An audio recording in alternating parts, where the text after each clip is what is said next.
I wish I could tell you if this video is going to be any good or not, but we're completely blind, so we don't even know if we're going to like what's in this glass. But we will give you an honest opinion about it because that's all we can do. Let's get into it.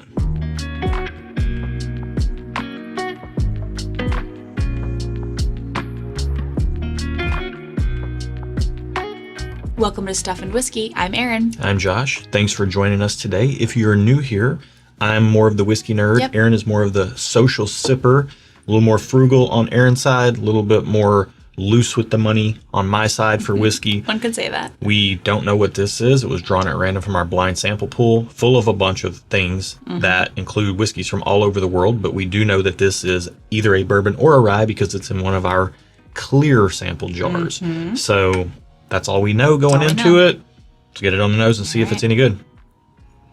So it's kind of fruity on the nose and a little bit crafty, meaning I feel like maybe they used other grains, like local grains or something that's different. There's like a different grainy smell to it. Yeah, I'm getting very little fruitiness, very little sweetness, very little of anything. The main thing I'm getting here is kind of a grainy breadiness to the pour. Yeah, like a yeast, like fermenting dough. Yeah. Yeah. And other than that, I'm not getting a whole lot on the nose. It's not doing much for me. Probably gonna have to get this one on the palate. Cheers. This tastes good. Like it's fine. I feel like this would be an average person. Like just an average Joe. Just walking down the street. Nothing bad about him. Nothing great. Just good. Just good old Joe. Good old Joe. Walking down the street. Walking down the street. Yeah, to me, kind of a little watery. Seems that the proof is lower. Drinks pretty easy. I don't get a lot of spice on it. I do get that kind of crafty, grainy, yeasty note. Still do, but it's not as off-putting as I expected it to be. Sometimes I can get that a lot on craft whiskey, if this is a craft whiskey, but that crafty note I'm pretty sensitive to, and this is not offensive. So what it's doing well. I do agree it's a little thin, like the liquid is pretty thin, but there is a little bit of a finish that's still going. Like on the back of the tongue, I'm still feeling it. Okay, well you can never trust that first sip. It's just getting acclimated. Let's get another one. Yeah, tastes the same.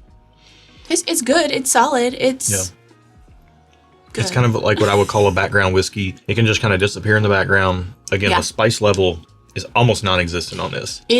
I would say it's mild spice. If you're talking like mild, medium, hot, it's mild spice. There is some spice. I can get a little spice, but it's mild. Yeah, and I mean compared to a lot of other things out there, that's what I'm saying. Like, it is whiskey. There is going to be some inherent, it's alcohol. Right, you will feel it. Right, but compared to almost anything else, this is very, very low on the spice register. So if you're somebody that's looking for something that's kind of generally sweet, you like something that's fairly easy sipping, and you find spice to be something that turns you off in a pour, then this might be something you should consider, I think is a fair statement. Yeah. If you can find it, whatever it ends up being. Yeah, if you can find it. Granted, it seems to me like it should be about a $30 shelf bourbon. That's kind of what it's striking me as. But if it's craft, it's going to be more than that. It might be $50 if it's craft, but I'm going to get another sip and get some ratings together. Do you know your rating on this yet?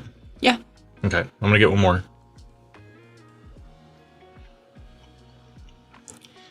Yeah, the more I sip it, the more kind of caramel corn sweetness comes out of it. Interesting. And that's kind of all I'm getting. I mean, it's kind of the one note that it is. Generally sweet. I wish it were maybe a little bit more proofed up or a little bit... honestly, I don't need it to be sweeter. It's pretty sweet. Maybe I just want some spice or something to kind of balance the pour out a little bit. I got some like fresh cut grass vibes on that third sip. Interesting.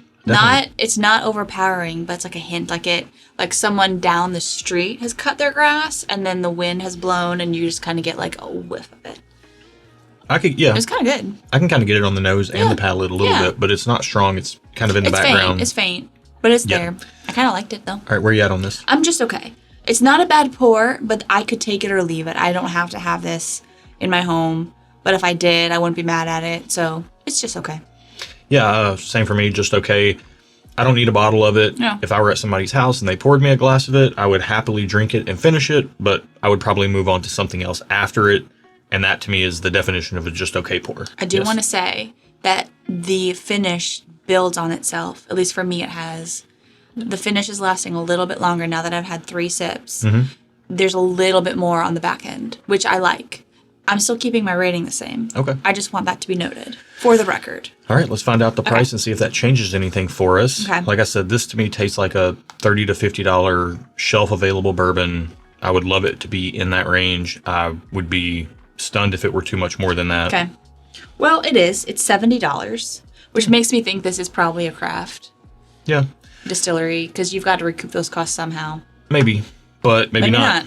I personally am going to stay just okay. There's nothing in here offensive. Yeah. I just don't think it's for me for $70. There's just so many other things I'd rather buy, but it's not so offensive or so out of whack in value that I would go thumbs down on it. Yeah, I agree. I think it's just okay. It's not, again, like to your point, it's not so offensive in price that I would feel ripped off if I spent that money on this. I wouldn't. So I'm not going to buy it, but I would still say just okay. All right, what are we drinking? All right, we are drinking Old Medley 12-year. Isn't that like 86 proof? 86.8 proof. That's it. Which, wow, I didn't expect it to be that low of proof. And this is thanks to Joe and Jess Carter. So thank you, guys. Thanks, guys. Is this a craft distillery or what is this? I think it is sourced. Old Medley. But I don't know where from. Okay. And if it's not sourced, you're seeing the information on the screen down here. But it is a 12-year product. Yeah. That's got some age. Yep, that's got some age. Yeah. I mean, I think there's not a lot of 12-year-old stuff out there, especially at lower proof points and lower price points. Like as you climb up in age and in proof for bourbon, you start getting more and more price. costly. That's the word. Or costly. I mean, whatever. Yeah. Whatever floats your boat, man. But, if you're looking for something that's really easy sipping, maybe you want to get exposed to some of that age, maybe you want to have something that's a little bit off the beaten path, I don't think it's a bad bottle to try. No. And I think this is pretty unique. Correct me if I'm wrong. I could totally be wrong, but I don't know if there are a lot of older whiskeys, 12-year-old whiskeys that are this low proof, like sub 90 proof. Is that the case? Yeah, there's really not. Okay. I mean, I can only think of a few, which is, it's very, very interesting. So if you're someone who doesn't like a lot of proof, but you want to try an aged whiskey, I think this would be right up your alley. Yeah, 12 years old, Kentucky bourbon, but we don't 100% know where it's from. At least just upon quick glance, I can't quite find anything that says where it's from. That's fine. If I could get pop-ups to stop. People can search the Googs on their own. 77% corn, 10% rye, 13% malted barley. So it does have a higher malted barley content. Okay. And that right there is enough. That's probably what we're getting. It's a kind of a non-standard mash bill. I don't recognize that mash bill. Yeah. It is sourced, but I just don't know where from, and I can't find any information that says where it's from. But yeah, I mean, it's, again, something a little different. Yeah. I'm not mad at this. Like, granted, I wouldn't buy it, but I'm not mad at it at all. And I feel like, again, if you're someone who does not really like high proof, and there are a lot of seasoned whiskey drinkers who just don't enjoy high proof. You don't have to be a newbie to not like high proof. Yeah. And if you don't like high proof, but you want some age, because a lot of things have age, but high proof, this would be something to check out, I would say, if you can get it. Yeah. I mean, I think it's on a lot of shelves out there. It has been for years. Yeah. Most people look over it because of the low proof point and the higher price tag. But again, if you're new and you want to try something that is lower on the spice register, or if lower you're on not the proof new. scale, and you want to try something a little different. I mean, it's this was fun to try. It was. Even though we were just okay. I'm glad we tried it. Yeah, definitely. And So thank you again, Joe and Jess, for sending it to us. And it is very sweet. I will say that. That's the lingering corn sweetness sticks around. It is sweet, but it's not like saccharine sweet. So I don't feel like, I'm going to drink this and feel like sick from the sweetness. Yeah. So it's good. If you thought this video was sweet and good, then be sure to like it, subscribe to the channel. If Kind you of like you're sweet and good. If you like the style of content, subscribe. That's what we do over here, these blind tastings where you get honest opinions. And hit the bell while you're down there. Yeah. It'll let you know when we're going live. We do that once a month. And while you're down there, you can check the video description for a link to our Patreon. You would be remiss not to check that out if you're looking for a really good online home full of a bunch of people who love whiskey. For as little as $3 on Patreon, that will get you plugged into our Discord. And everybody over there is amazing. That truly is the selling point for our Patreon is the Discord, because we've got a community over there that's just super active, super kind, super generous, just all around good people. So if you're good people, you want in on the Discord, and you can get on the Discord through our Patreon. Exactly. And as you go up in tiers from the $3 tier, you start getting access to our barrel picks sooner when we release those, where we go to distilleries and select barrels that fit our flavor profile and release those to our community. We do a whole bunch of those. We're releasing stuff all the time, so you can check that out down there. You know, the higher up in tiers you go, the quicker access you get to those. Virtual tasting events, private live streams. We do all kinds of stuff over there on Patreon that you can check out. And if you want to check out some shirts like this one right here, or various glassware and all sorts of other things, you can check that out at stuffandwhiskey.com. That's in the video description as well. And that'll do it for today. Yeah, that's it for today, y'all. Thanks for watching. Be good to each other. And until next time, cheers. Cheers.